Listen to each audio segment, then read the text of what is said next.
Ano bang iniiyak ng pamangkin ko? Na naginip daw siya. Nakakainin daw ako ng monster doon sa pupuntahan namin ng daddy niya. Ba ate siya tingin na naginip dati na mamamatay si Lola tapos nagkatotoo.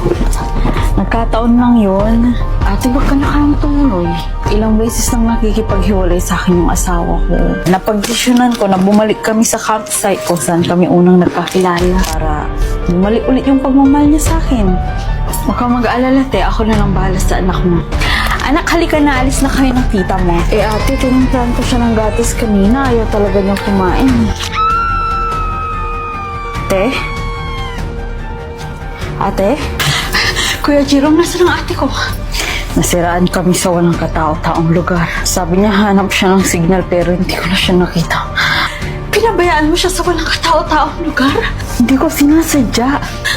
Anong klase kang asawa? Nakikilala niyo po ba yung bangkay na yan? Hindi ko po siya makilala. Sobrang dami niyang sukat. Ganyan ang damit na huling suot ng asawa ko. Sigurado ho ba kayo, sir?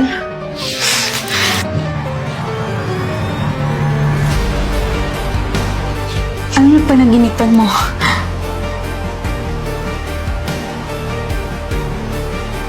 Magandang gabi po. May balita na po ba? Kayo po yung kapatid ni Mrs. Lilian, tama po ba? Oho, step-sister ho. Nandito po yung mga nakita naming armas kung saan pakiramdam namin ay ginamit sa pagpatay sa ate nyo.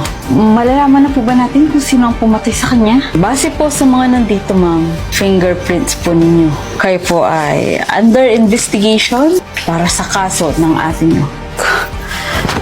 Ganyan pa ang nagluluksa, Jerome? Nagpa-party?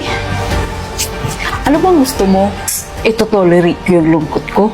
Kaya kung may dapat na imbestigahan ngayon, ikaw yun, hindi ako. Minahal ko yung ate mo. Ilang beses kang nakipaghiwalay sa ate ko? Tapos sasabihin mo, mahal mo siya? Chloe, saan galing tong bagong laruan mo? I'm home, sis.